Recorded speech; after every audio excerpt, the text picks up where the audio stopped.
자, 그럼 이제부터 유현민 전 인천 도시농업 시민협의회 전 회장님 모시고 도시농부의 토종씨앗, 토종농사와 관련된 이야기를 들어보도록 하겠습니다. 힘찬 박수로 맞이해 주세요. 왜 이렇게 많이 오시더라고는 어젯밤 생각을 못했거든요. 오늘 아침에 딱 일어났더니 많이 오시고 기적이 일어났어요. 그래서 지금 인천에 계시는 도시농분들이 많이 오셨지만 저 멀리 서울에서도 오시고요. 서울보다는 멀지 않지만 안양에서도 오시고 또 안양 옆에 시흥 있죠? 수면님이 이제 시흥에서 양평에서 계시다가 지금 이제 시흥으로 발령 나셨어요. 토종계 큰 역할을 하고 오셨는데 부활절이라고 계란도 갖고 오셨습니다. 근데 저기 접시대 옆에 계란이 있으니까 삶은 계란이겠죠? 네, 맛있게 잡수시면 좋겠습니다. 손님께 밥도 한번 보내주세요. 오늘 이제 8개 단체가 씨앗을 이제 서로 나눔할 거예요. 그래서 이제 8개 단체가 많은 씨앗을 갖고 와서 짧은 시간에 다 설명드릴 수는 없고 몇 가지 종류를 설명드리는 시간을 갖도록 하고요. 강의는 3시에 끝납니다. 그러니까 너무 걱정 안 하셔도 돼요. 시간만 잘 끝내겠습니다. 자, 이거 콩 이름은 다 아시죠? 네. 부채콩이죠, 부채콩. 네, 그래서 부채처럼 생겼다고 해서 부채콩인데 이 콩은 숨치기 하면 안 되죠? 네, 숨치기 하면 뽑기가 안 달려요. 그래서 콩은 다 이렇게 우리가 숨치기를 해야 수확량이 좋은데도 불구하고 이 부채콩은 숨치기를 안 하는 콩이다. 이 부채콩은 어떤 용도로 먹죠? 메주 담궈 먹거나 콩나물 용도로 먹는 거죠. 그래서 어쨌든 우리 민족이 이 단군 할아버지 살아계셨을 쪽에도 살았는데 단군 시대의 우리나라의 영토는 고조선, 몽고 그 일대의 지역이죠. 그래서 콩의 원산지가 우리나라다 이렇게 얘기를 하는데 그 우리나라가 지금은 중국이죠. 그러니까 중국에서도 콩의 원산지는 중국이야라고 얘기합니다. 일본이라고도 얘기하기도 하는데 어쨌든 고대 사회의 콩의 원산지가 단군 할아버지가 있던 고조선 사회 이전부터의 원산지이기 때문에 우리나라다 이렇게 하는 거죠. 그러면 토종이다 그러면 언제부터 토종이냐? 이게 이제 궁금하신 거예요. 그래서 이 한반도에 우리나라의 토종의 종자들은 그다지 많지 않아요. 토종콩들이 좀 있고 쌀이 있고 뭐 인삼이 있고 조수수 이제 이런 것들을 우리나라의 토종이라고 부르는데 그 이후에는 외국의 것들이 들어와서 토착화된 거죠. 그래서 뭐 고려 시대 때 들어왔다, 또는 조선 시대 때 들어왔다, 뭐 감자가 청나라에서 들어왔다, 고구마는 일본에서 들어왔다 이렇게 우리가 알고 있지 않습니까? 그래서 오랜 시간 한반도에 종자가 유입돼서 기후와 풍토에 적응된 거를 이제 토종이라고 부르는 거죠. 그래서 토종이다 그러면 한반도가 시작되면서부터 있던 작물은 아니다. 그럼 이제 우리가 다 국가 사람들이 모여서 지금 지내잖아요. 그러면은 뭐 중국에서 오신 분도 있고 베트남에서 오신 분도 있고 그렇잖아요. 이제 그분들이 사시면서 한국 남자와 또는 한국 여자와 짝을 져서 후손을 낳고 그 후손이 한국 사회에 잘 적응하면 우리나라 사람이 되는 거죠. 그래서 그렇듯이 사람도 그렇듯이 작물도 우리의 기후와 환경에 오랜 세월 적응해 나가면 그게 이제 토착화되면서 토종이다 이렇게 부릅니다. 그래서 김석기 선생이 토종 씨앗의 역습이라는 책을 쓰면서 우리가 토종에 너무 맹신에 빠지면 안 된다. 그래서 종의 다양성이나 생명의 다양성들이 같이 어우러서 살았을 적에 그 사회의 문화가 꼽히고 그런 다양성 속에서 계속 이어져 나가는 계승의 전통들이 만들어진다라고 얘기하는 거죠. 그래서 토종 씨앗의 가치는 그 씨앗으로 농사 짓는 사람들을 우리가 알아가는 거, 그 안에 있다고 보시면 돼요. 그냥 씨앗 그 자체의 어떤 의미나 가치보다는 그 씨앗으로 연계돼서 우리가 소통하고 현재 보다 나은 문화를 창출해 나가면서 그런 문화들이 후대에 어떻게 계승 발전해 나가느냐, 토종 씨앗의 의미가 있다고 보면 되겠어요. 그래서 오늘 여러분들이 오셔서 다 함께 화합하시면서 씨앗으로 즐겁게 하루 보내면서 가는 게 토종 씨앗의 의미 아닌가 이런 생각을 해봅니다.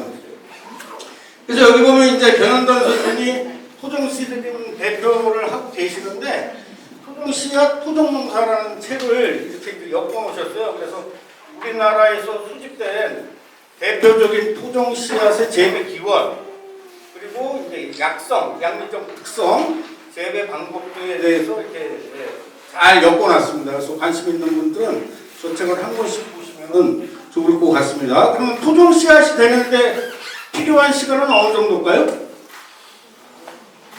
외국의 씨앗이 들어왔어. 네, 그래서 몇 년 이렇게 딱 얘기할 수는 없죠. 네, 100년, 뭐 200년 이렇게 딱 또렷하게 얘기할 수는 없는 거예요. 그래서 우리 민족이 오랫동안 먹어왔던 식자재들, 뭐 마늘이라든가 파라든가 부추라든가 이런 것들을 토종화라고 얘기하는 건 좀 세월이 오래돼야 되겠죠. 100년, 200년 이 정도는 돼야 이제 토종이라고 얘기할 수 있고 산업화되면서 외국의 종자들이 농가 소득작물로 우리나라에 들어오는 것들이 있어요. 또는 일제강점기 시대 때 외국인들이 우리나라에 침략을 해서 들어오건 또는 사업을 하기 위해서 들어오건 어떤 이유로 들어왔을 적에 그쪽 사람들이 잘 먹던 품종의 씨앗들을 갖고 와서 한국에 토착시킨 게 있거든요. 근데 그런 것들 중에 하나가 도마도가 되겠죠. 그럼 도마도를 우리 민족이 먹었던 건 100년이 안 돼요. 1970년도부터 도마도를 먹기 시작했거든요. 그래서 지금 이제 어떤 단체에서 오늘 도마도 씨앗을 나눔하는데 그 씨앗이 뭐 이수신 장군 계셨을 때 우리가 먹었던 씨앗은 아니고 1970년도부터 농가 소득작물로 외국의 씨앗이 들어와서 이제 토착화 된 거다라고 얘기한다면 그런 도마도 씨앗은 한 50년이 안 된 거죠.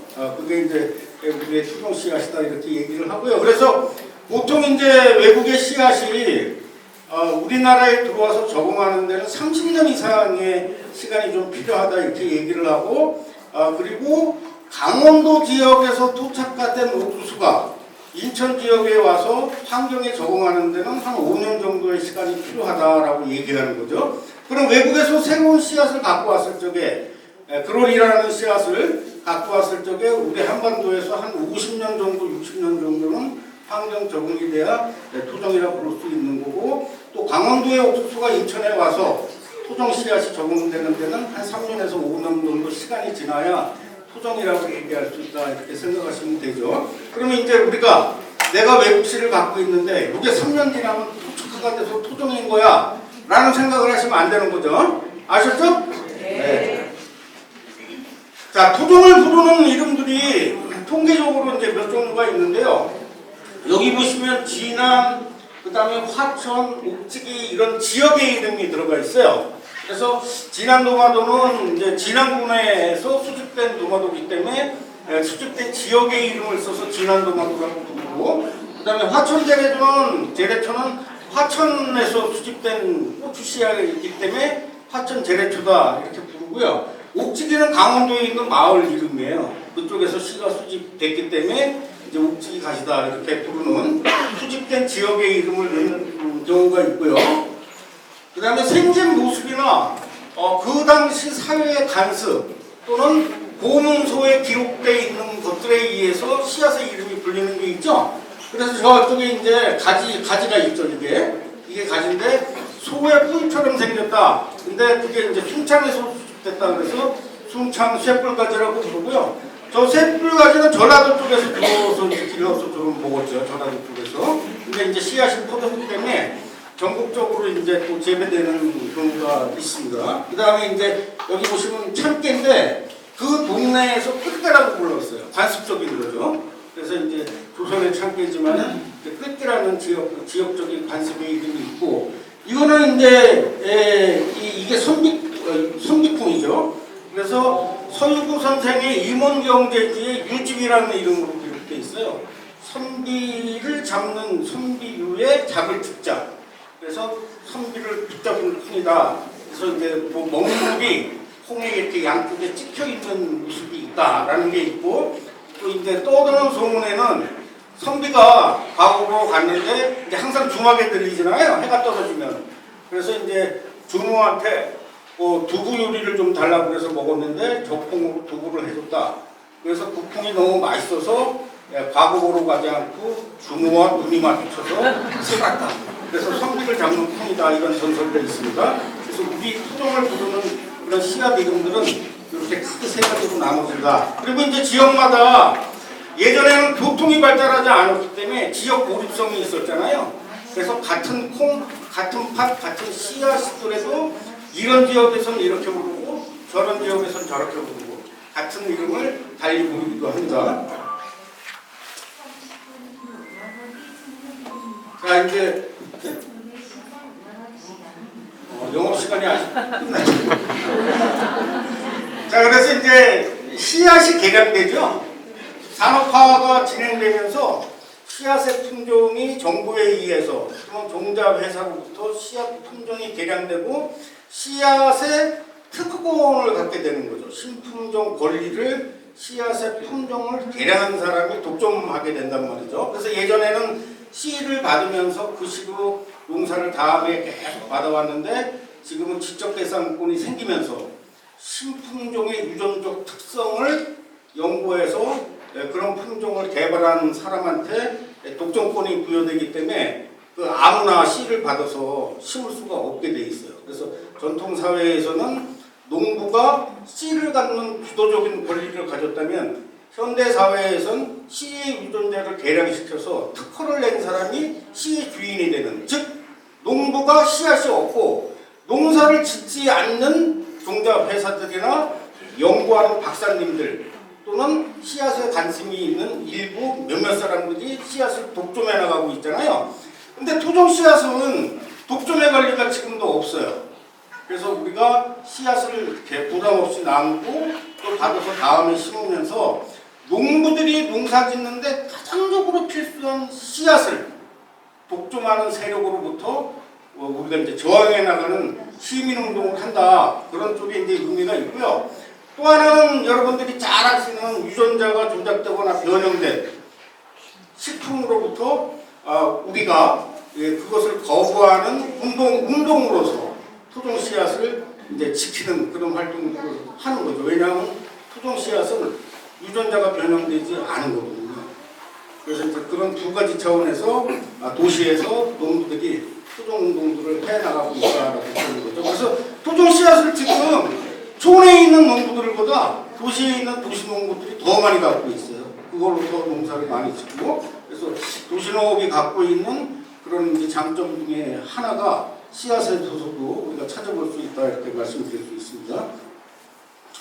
자, 이제 씨앗을 심는데 이거 잠깐 말씀드리고 넘어가야 될 것 같아요. 뭐 농사를 많이 지신 분들은 이제 경험 삼아 다 이제 알고 있지만 처음 해보시는 분은 씨앗이 100개가 생기면 그 100개를 언제 심어야 되는지를 갖고 고민하시는 거예요.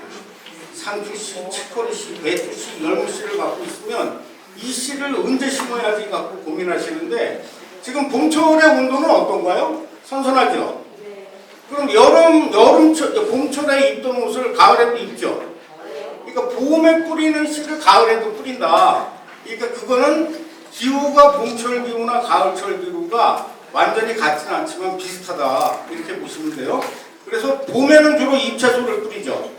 잎채소는 배추, 열무, 쑥갓, 치커리, 간, 무, 뭐 이런 것, 열무 이런 것들 그런 걸 뿌리고 예외적으로 감자와 완두콩, 그 다음에 이제 키 작은 강낭콩 정도를 봄철에 뿌리고 이제 더운 여름이 다가오는 어린이날쯤 되면은 어린이날 지나서 이제 고구마를 좀 심는다든가 생강을 심는다든가 이렇게 되는 거죠. 그래서 지금 나눠드리는 오늘 여러 단체들이 갖고 온 씨앗의 대부분은 열매 채소도 있지만 봄에 심는 이제 씨앗들을 이제 갖고 왔어요. 그리고 5월 5일 정도가 되면은 이제 이파라는 절기가 들어오잖아요.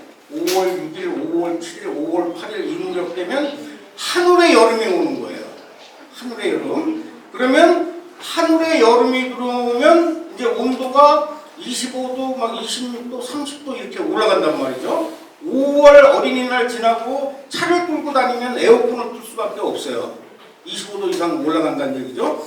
그러면은 잎채소는 어떻게 되죠? 온도가 막 25도, 30도 되면 더워서 죽게 되죠. 그럼 식물은 자기가 죽음을 맞이하는 위험을 감지하게 되면 씨앗을 남기게 됩니다. 그래서 잎채소 씨앗이 날씨가 무더워지면 성장을 정지하고 꽃대가 올라오면서 꽃을 피는 거죠. 그러면 이제 우리가 채종을 하면 되는데 그 무렵에 여름철에 원산지가 남미 아메리카 같이 더운 쪽에서 자랐던 것들에 이제 모종을 심거나 씨를 심는 거예요. 그럼 여름에는 뭘 심죠? 열매를 먹는 걸 심는 거예요. 도마도 열매를 먹죠. 고추 열매 먹죠. 가지 열매 먹죠. 참외, 수박, 호박 이런 것들 열매 먹잖아요.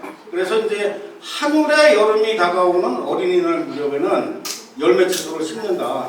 그럼 이제 씨앗을 보고 언제 이것을 심어야 될지 고민하실 필요가 없는 거죠. 그 얘기를 말씀드리는 겁니다. 자, 그러면 도마도 씨앗 모종 도마도 씨앗을 씨앗으로 받았어요.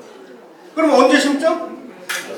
네, 4월 이제 중하순 정도에 씨앗으로 심어도 되고 지금 모종 내셔도 돼요. 지금 집에 가져가서 페트병을 반으로 잘라가지고 거기에 이제 상토나 흙을 채워서 씨앗을 넣고 이렇게 밑에는 물을 담아서 심지가 빨아들이게 이제 화분을 만들어서 집안에서 모종을 길러서 이제 어린이날 정도에 심으시면 돼요. 그렇게 심으시면 됩니다. 이게 그 얘기고요. 자, 그럼 봄철에 제일 먼저 심는 씨앗은 완두콩이에요. 완두콩. 그래서 인천 업사이클 에코센터에서 검정 완두 또는 자주꽃이 피기 때문에 자주완두라고 부르는 콩씨를 갖고 왔어요. 그래서 우리가 심는 완두는 이렇게 꽃이 하얀색이죠. 파란콩 완두는. 근데 이 자주콩 완두는 꽃이 자주색이에요. 그래서 자주꽃 완두 이렇게 부릅니다. 자주완두 또는 씨눈이 껌해요. 그래서 검정 완두 이렇게 부르기도 합니다. 자, 완두콩의 원산지는 지중해 연안하고 중앙아시아예요. 그래서 7,000년경에 한 9,000년 됐네요. 예수님 태어나기 7,000년 전이니까 지금으로부터 지금 한 9,000년 된 거죠. 네, 유럽에서 이제 저 씨가 발견이 되고요. 무덤에서 발견됐겠죠. 그게 발견되고 그 다음에 이제 동양의 기록이면 재민요술이라는 책이 있어요. 동양에서 제일 오래된 궁전이죠. 거기에 6세기경에 나온 책에 이제 기록상 글자로 이제 기록이 돼 있어요. 그래서 이 씨는 툰타카멘의 무덤에서 씨가 나왔어요. 그래서 이제 영국의 고고학자가 1970년대 무렵에 툰타카멘의 무덤을 이집트에서 발굴하는데 콩씨가 나옵니다. 그게 완두콩 무덤. 그걸 심었더니 싹이 났어요. 그래서 우리나라에서도 그거를 이제 얻어다가 심었더니 이제 싹이 나서 지금 많이 커졌죠. 이 씨는 이게 이제 비닐 화학 제품이 있을 때의 완두콩이 아니기 때문에 완두콩은 줄을 치잖아요. 그럼 비닐끈으로 줄을 치면 별로 잘 안 가요. 그래서 나무를 이렇게 뽑으면 거기 조화가 이렇게 올라갑니다. 그래서 씨앗은 살아있는 것이기 때문에 그 살았던 당시의 환경 예민성을 갖고 있다. 이렇게 이해하시면 좋아요. 그래서 이 툰타카멘의 완두콩의 꽃이 자주색이죠. 그래서 아까 이제 자주완두가 저런 콩들이 우리나라에 유입돼서 우리나라의 기후 풍토에 적응해서 콩껍질은 파란색이지만 이 툰타카멘의 완두콩은 콩껍질도 자주색이에요. 근데 지금 자주완두는 콩껍질은 파란색이죠. 그래서 환경에 적응해 왔다. 그러면 씨 하나가 지구 탐생과 함께 이렇게 진화해 온 과정이 있다라는 걸 알 수 있죠. 그러니까 씨앗 하나는 생명을 품고 지구 탐생과 함께 현재까지 존재해 왔던 거다라고 생각을 한다면 씨 하나를 쉽게 생각할 수 없는 거죠. 인간 그 자체가 우주라면 우리가 나눔받는 씨가 생명이다, 우주다라고 생각하셔도 크게 틀린 거 아니라는 얘기예요. 그래서 완두콩은 땅이 먹으면 인천에서 심을 수 있어요.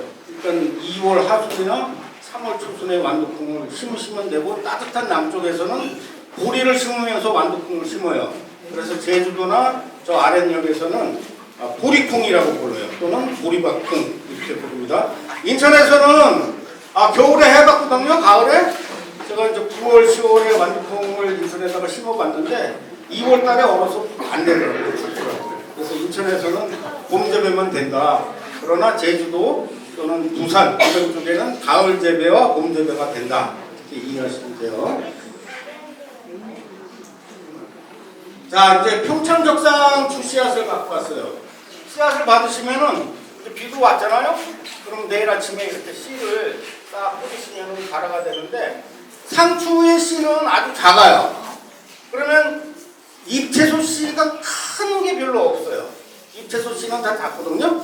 그러면 이제 야생성이 있다라고 보시면 돼. 씨앗의 크기가 작은 것들은 개량화가 촉진되지 않았기 때문에 야생성이 살아있다 이렇게 보시면 되는데 우리가 사람이 살고 있지 않는 그런 야생의 상태에서는 씨앗을 심어주는 농부가 없죠.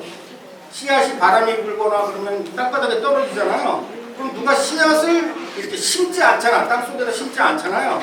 그러니까 상추씨는 야생성이 있기 때문에 땅에 떨어져도 싹이 난단 말이에요. 그럼 상추씨를 심을 때 2cm, 3cm 땅을 파가지고 심으면 어떻게 되죠?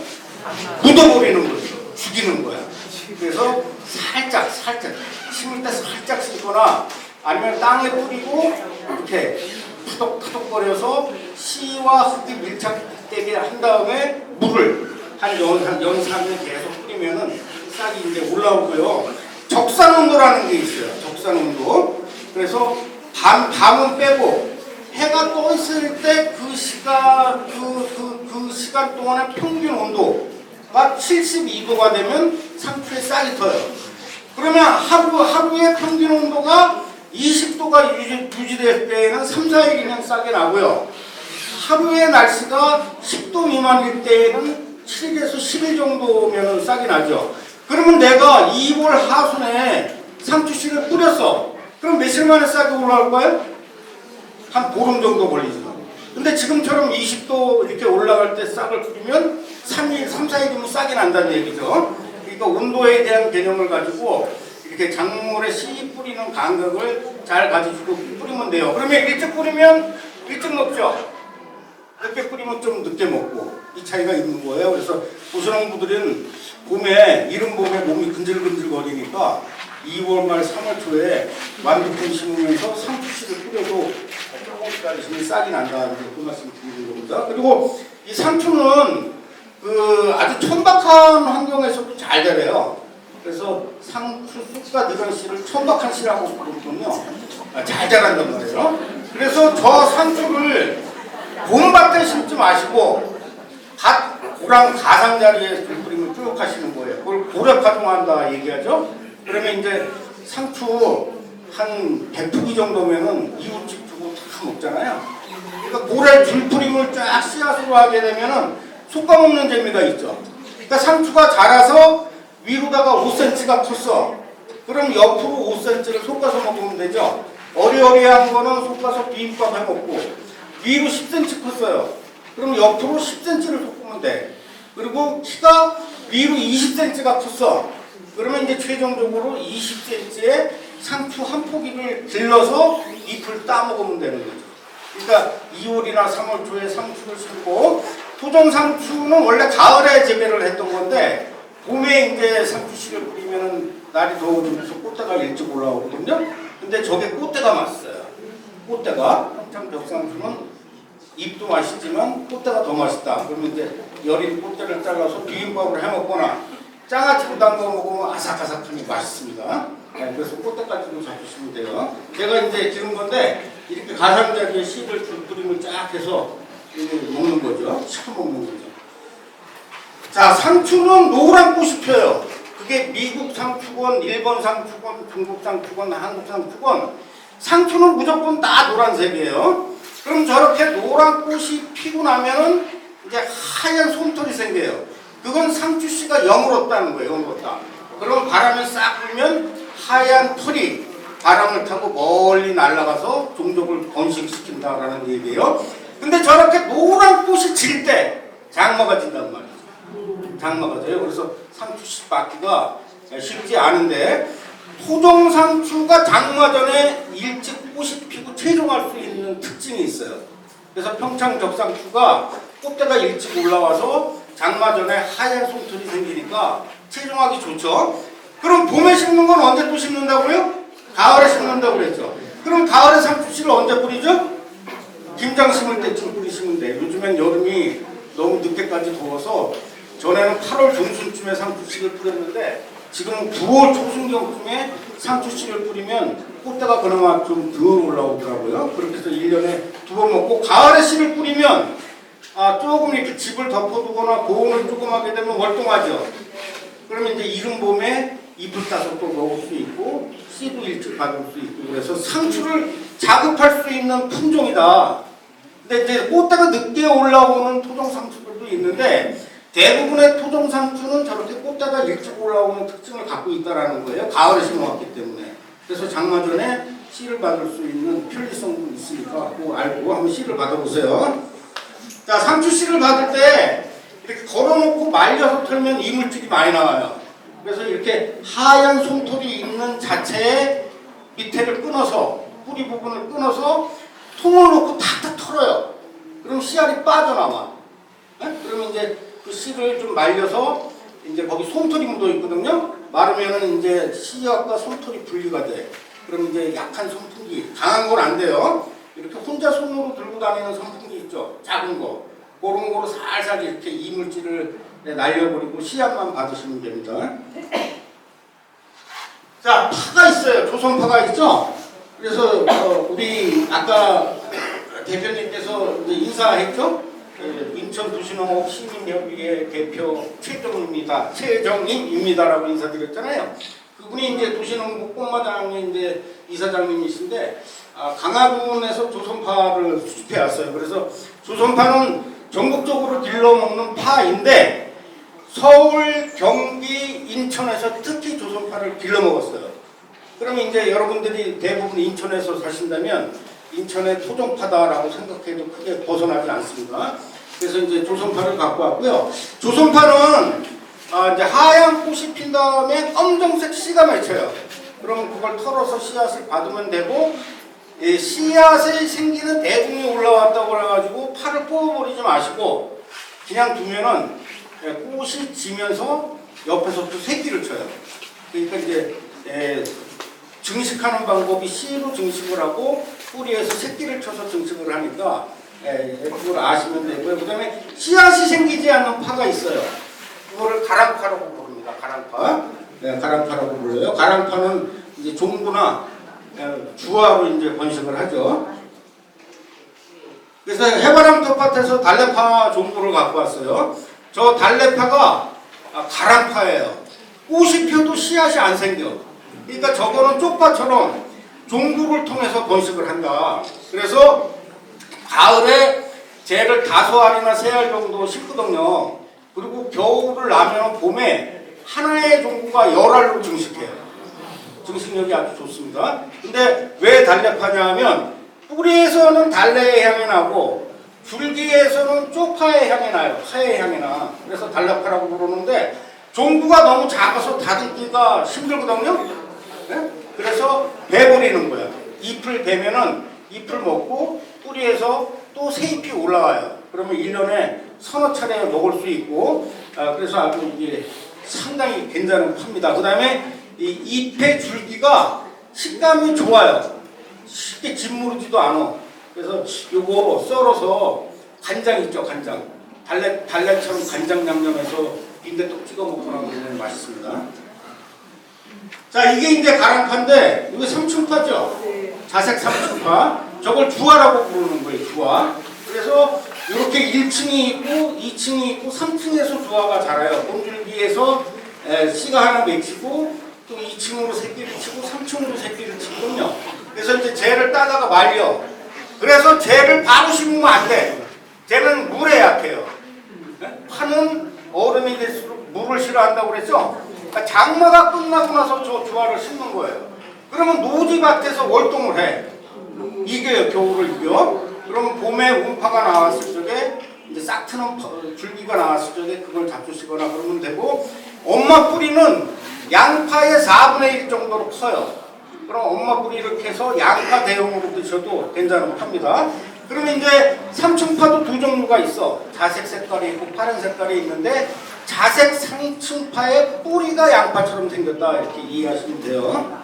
그 다음에 얘가 이제 순천동파라는 건데 얘도 씨앗을 안 남기고 새끼를 쳐서 지금 이제 분열을 하거든요. 그래서 증식을 하는데 인천에서는 추위에 좀 약하더라고요. 작년에 메뚜기 얻어서 심었는데 제가 얼어서 죽었어요. 그래서 보험을 해야 되는 거고 아마 전라도 지역에 따뜻한 데서 기르는 파 아닌가 이런 생각이 듭니다. 자, 이거는 이제 1700년도에 심사정이라는 분이 있었는데 노론 소론 싸움에 저 집안이 역적이 돼가지고 저 벼슬을 못해요. 그래서 시골에 내려가셔가지고 저분이 이제 그림 그리는 거를 주로 이제 하셨는데 당대에는 화가로서 인정을 받지 못했어요. 그래서 저분이 이제 서설홍청이라고 배추를 한 장 쫙 그리고 그 옆에 빨간 물을 쥐가 갉아먹는 그림들을 제법 그리셨거든요. 그래서 쥐가 붉은 물을 갉아먹는다라는 뜻이 서설홍청이에요. 그럼 저 그림에서 1700년도에 우리나라의 선조들이 먹었던 배추의 모습을 알 수 있죠. 그 다음에 저 그림을 통해서 혼잡하거나 사이짓기 하는 걸 알 수 있죠. 배추와 물을 같은 근접해서 기르잖아요. 단작으로 한 품목만 기르지 않았다. 우리 선조들이 고대로부터 일제강점기 농업이 산업화되기 이전까지 작은 밭에서 가족들을 먹여 살리려고 할머니가 또는 어머니가 텃밭에서 작은 텃밭에서 여러 가지 작물들을 섞어 짓거나 이렇게 함께 혼합해서 졌다라는 것을 이해할 수 있습니다. 그래서 의성배추를 이제 갖고 왔는데 의성배추가 아까 봤던 심사정 선생의 그림처럼 생겼어요. 그래서 속이 없어. 무잎처럼 잎만 무성하거든요. 그리고 무처럼 뿌리가 생겨요. 근데 감칠맛이 좋아요. 저 의성배추로 얼갈이 겉절이도 해먹고 국도 뿌려먹고 나물도 해먹지만 저걸 김장으로 기르면은 60일을 기르면 돼요. 그럼 우리가 속이 차는 배추를 김장으로 기를 때는 90일을 기르죠. 근데 지금 기후 온도가 너무 높기 때문에 8월 하수 9월 초에 배추를 모종으로 심으면 벌레가 거진다 먹죠. 그래서 모종을 2번, 3번 사서 심잖아요. 근데 저건 씨앗으로 9월 중하순에 심어도 되는 거예요. 그러면 온도가 내려가기 때문에 그때부터는 벌레 피해가 없어요. 그리고 9월 중하순에는 비가 와요. 그래서 씨앗만 뿌려놓고 볼일 보시면은 알아서 이제 자라는데 60일을 길러먹는 거니까 11월 중순쯤에 쟤를 이제 수확해서 뭐 김치를 담건 또는 뭐 우거지를 하건 그렇게 해서 먹으면 되죠. 뿌리도 먹습니다. 뿌리는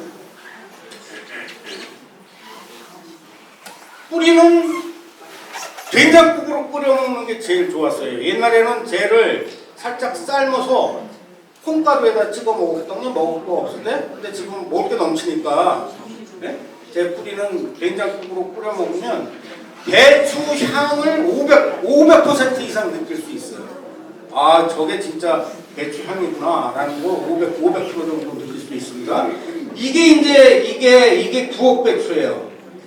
제주도의 부엌리에서 수출된 부엌배추인데 속이 차죠? 근데 이건 저런 속이 안 차요. 심사정 선생의 그림에 나왔듯이 잎만 무성한 거고 얘를 김장으로 하면은 뿌리는 좀 딱딱하거든요. 치아 약하신 분은 저 뿌리 못 잡숴요. 맛은 있는데 근데 잎이 이게 이제 감칠맛이 좋아서 막걸리 안주도 좋고 볶음밥 이렇게 해먹을 때도 참 좋습니다. 횡성밑갓이라고 인천환경운동연합에서 갖고 왔는데요. 갓은 배추하고 조상이 같아요. 그래서 이제 저 횡성밑갓이라고 부르는 건 횡성이라는 지역에서 수집된 갓인데 뿌리가 있는 갓이에요. 뿌리가 있는 갓. 그래서 갓의 향이 뿌리에 있어. 잎은 갓향이 없어요. 그래서 이렇게 생겼어요. 이게 횡성밑갓인데 아까 의성배추랑 모양이 비슷하죠? 뿌리가 이렇게 있고 그래서 이 김장할 때 쟤를 믹서에 갈아서 김장 재료로 쓰면 김장이 짓무르지를 않아요. 그러면서 갓향을 100% 느낄 수가 있습니다. 근데 이 잎도 먹어요. 잎도. 그래서 먹는 방법을 가르쳐 드릴게요. 지금 씨 뿌리시면 돼요. 받아서 잎 채소기 때문에 이렇게 이제 월동안 잎을 띄어서 이렇게 이제 조물조물해서 나물로 겉절이로 먹는 방법이 있고요. 이거 된장찌개죠? 횡성밑갓의 뿌리를 잘라서 된장찌개를 뿌리면은 아주 기똥차게 맛있는 향을 먹을 수 있고요. 그 다음에 그 자체로 이렇게 생선 밑갓을 김치로 담그기도 하고요. 그 다음에 살짝 데쳐서 뿌리를 잘라 칼로. 그래가지고 살짝 데쳐서 나물로 조물조물 해먹으면 이 저기 향이 배추향이 강하기 때문에 갓향이 강하기 때문에 입맛이 돌아오기도 합니다. 저거 기를만 해요. 얼음을 좀 많이 주시고 솎아주길 잘해야 되겠죠? 네, 생선 밑갓 한 개에 옆에 제식 간격을 한 5cm나 10cm 정도 띄워서 한 그릇씩 기르면은 큰 뿌리가 생겨요. 그래서 이제 뿌리를 먹으면 좋은데 저런 거는 마트에서 안 팔아요. 토종농부들만 맛볼 수 있는 식재료다 이렇게 말씀드릴 수 있고요. 자, 이거 가시건 배추건 체중을 해야 되잖아요. 그러면 겨울에 노지에서 이겨야 돼. 겨울을 이겨야 된다는 얘기죠. 그러면 노지에서 이렇게 배추를 기를 수가 없는 상황이야. 그럼 냉장고 같은 데다 배추를 넣어줘야 되겠죠. 네? 추운 데다가 넣어야 된다는 얘기죠. 노지 월동을 시켜야 돼. 근데 지금 여기 보시면 이게 횡성 밑갓일 수도 있고 조선 배추일 수도 있어요. 그러니까 쟤는 속이 안 차잖아요.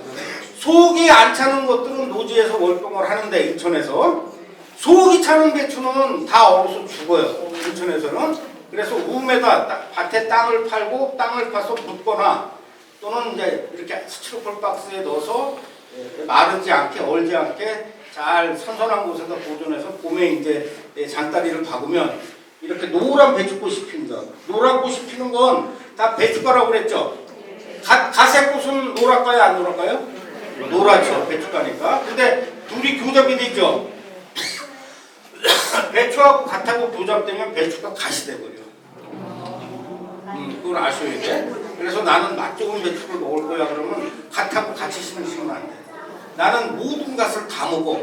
그럼 배추와 갓을 교잡시켜서 새로운 배추갓을 만들어서 먹어도 되겠죠. 네, 그래서 이제 꽃이 피고 나면 꼬투리가 생기거든요. 이 꼬투리가 80% 90% 누렇게 될 때 새들이 쟤를 짜먹어요. 네? 벌레가 생기고. 그러면 이제 저 대궁을 베서 말려. 그래서 바짝 말리는데 비 맞게 말리면 안 되죠. 그래서 뭐 돗자리를 깔건 아니면 큰 대야에다가 넣어서 말린 다음에 바짝 마르면 이렇게 막대기로 톡톡 치면 씨가 떨어집니다. 그러면 이제 키로 까불려 가지고 씨를 받는데 받아낸 씨를 한 번 더 말려야 돼. 바짝 말려야 된단 말이죠. 그래서 바짝 말려서 제습제를 넣은 그런 용기에 담아서 냉장고에 보관하시면 꽤 오래 쓸 수 있습니다. 자, 꿀시금치는 암놈하고 순놈이 각각 있어요. 시금치는 명화죽가기 때문에 이게 이제 여자 시금치고 얘가 남자 시금치예요. 그래서 이제 꽃이 피면은 남자 시금치는 이렇게 꽃가루를 확 날리고 죽어요. 그러면 여자 시금치는 수정이 되고 조금 있다가 죽어요. 그래서 여자 시금치만 뽑아서 먹지 마시고 남자 시금치가 10개가 있으면 7개는 잡수시고 3개만 살려놓으면 돼요. 네? 그렇게 해서 넣어 드시면 됩니다. 시간이 돼서 이렇게 마치고요. 이제 나눔 행사로 넘어가도록 하겠습니다. 감사합니다.